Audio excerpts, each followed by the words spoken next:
Hey, you guys, what's up? It's Wednesday. I'm sitting at home looking out the window at the snow.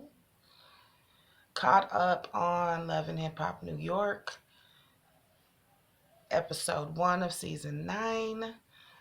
And I thought I'd do a little video to give my 2 cents. So here we go. First things first, the intro. The intro was dope. Everyone looked good. I caught how they did couples first and then threw those singles in there for good measure. I see you loving hip hop. First one up was Joe and Sin. It was good to see Joe. Joe looking alright. He looking good. He's as handsome as he want to be with his old ass, and ain't nothing wrong with that. Some of us ain't no spring chickens no more.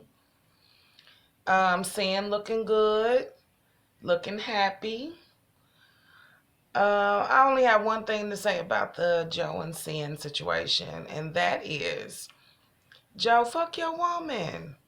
What are you doing?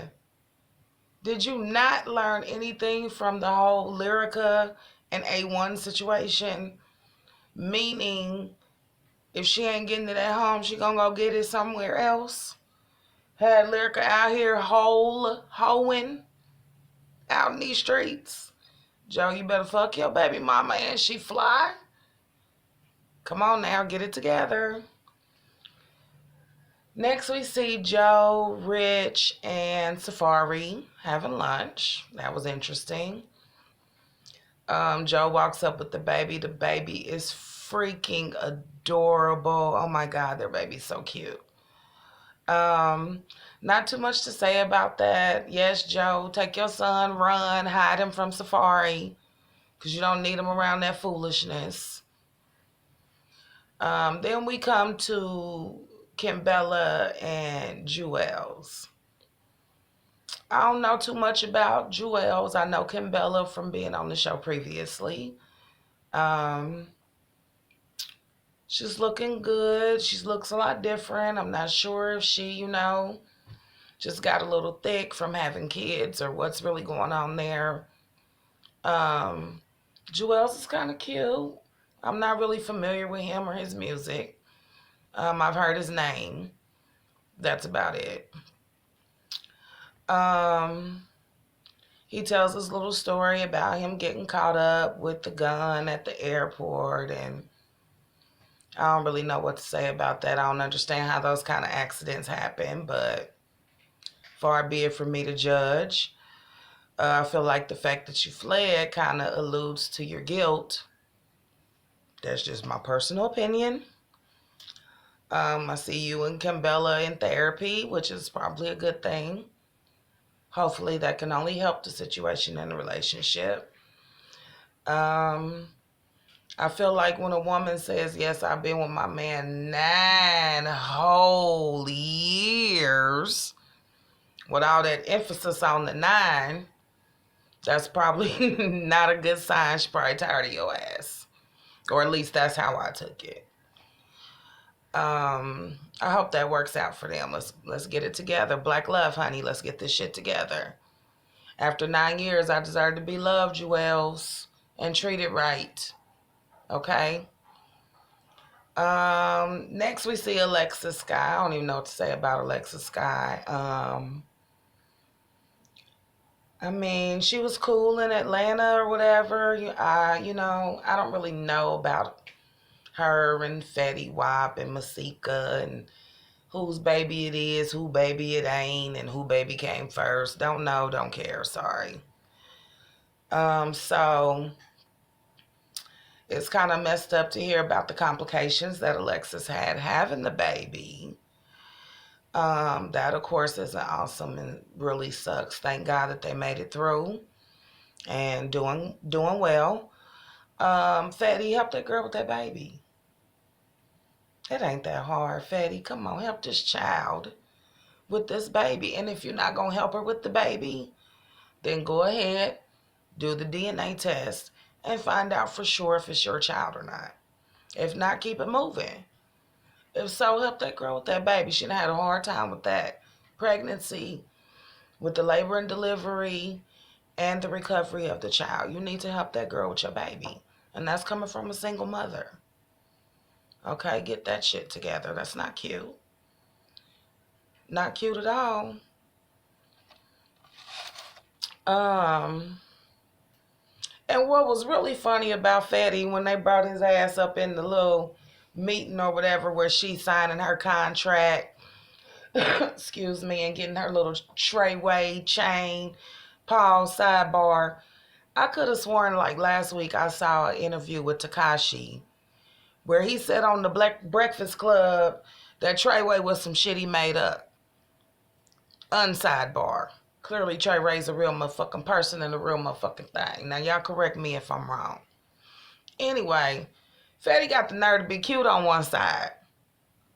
No wonder he got all them motherfucking kids. I bet you that nigga just walk around like this on one side all day, every day to show his cute.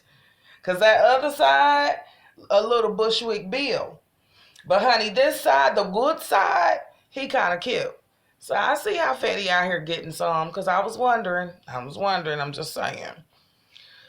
Anyway, with that said, I like how Treyway want to have this little talk with Alexis about how basically she need to leave her personal business in the streets, and when she come in the office, whatever she got going on with Fatty needs to be left outside of the business. Okay, and that's cool, and I agree, and that's all cute. But first of all, Treyway, if you want to leave personal business outside the office, what you shouldn't have did was brought this motherfucking nigga up in here. Like, why is he here? He want to congratulate me. Don't congratulate me because you know it's a problem between us. You're not claiming my child. Get on up out of here. So I don't know what to feel about that because that could have been a setup. Like, was that a test? Treyway, you tested me to see how I'ma act. Fatty, you tested me to see how I'ma act. Like, I just did not know what was the reasoning behind that. You want personal business to stay personal, then you need to leave him up out of my sessions, out of my meetings, and my signing. Like, get him up out of here. You're out of here. Okay, moving on. Mano. I don't know too much about Mano. Again, I'm a little bit more old school. Mano kind of puts me in the frame of mind. He's been around for a while. I have heard his name before. Not familiar with his story or his music. So needless to say, I ain't got too much to say about that. I will say that his voice was a little interesting.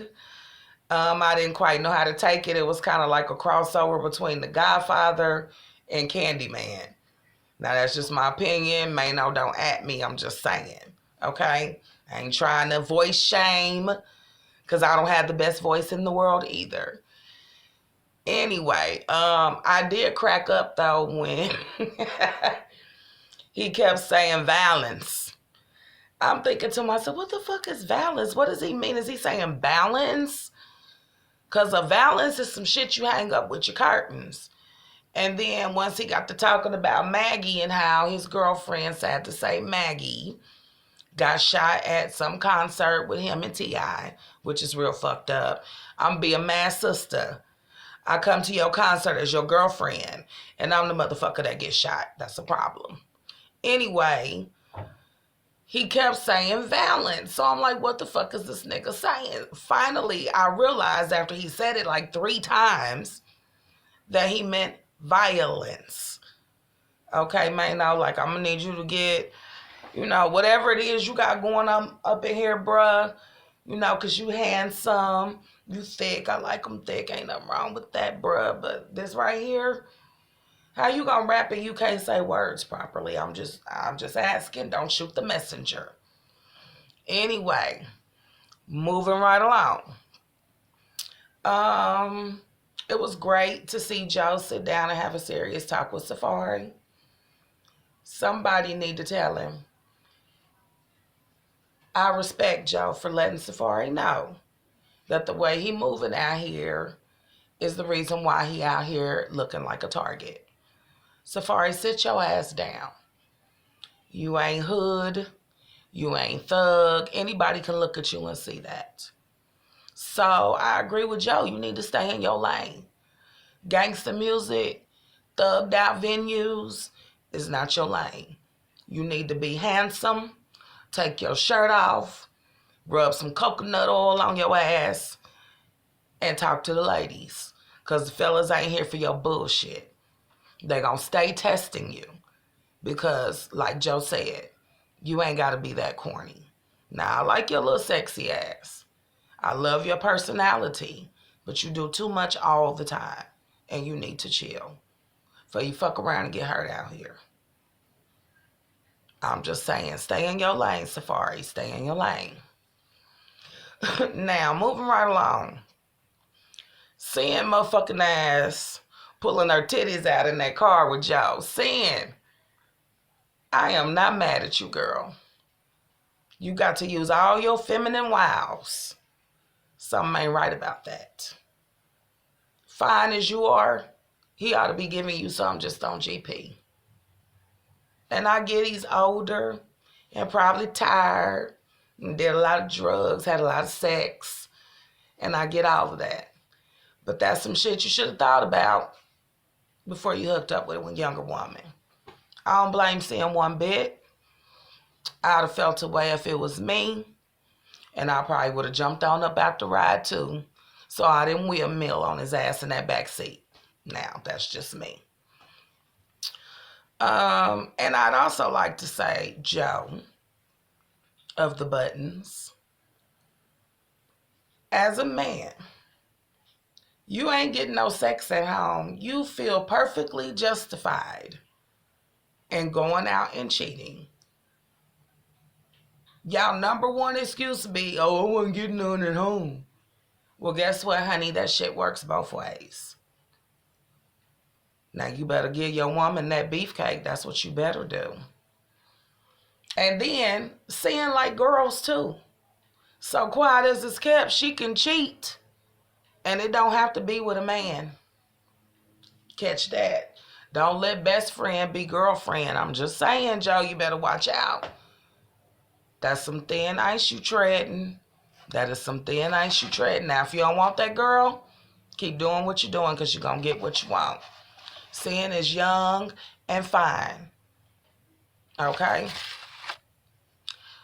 Get it together, bro. Get it together. Then we see Kim and Jewels at the park, which is always real cute. Family time is cute. I'm here for it. I'm loving every minute of it. What I wasn't loving was that outfit. Like, Kimbella, what was you wearing? Who in the hell wear biker shorts and a sports bra to the park with their damn kids?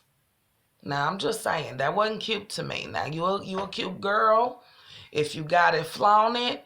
But, honey, when you in these streets with your children, you need to be dressed properly. That's not cute. You too grown for that. You ain't no little 20-year-old thought who can get away with that shit. I'm just saying, that's not cute, honey. When you grown, you got to carry yourself as such. It's a time for biker shorts. And it's a time for mom jeans or sweatpants or something. You can find some cute clothes that cover up your ass and your titties. And with that said, that's my review of Love and Hip Hop New York, Season 9, Episode 1. Like, subscribe, and hit the bell if you enjoy. Share with your friends. Y'all have a good day, and I'll see you soon.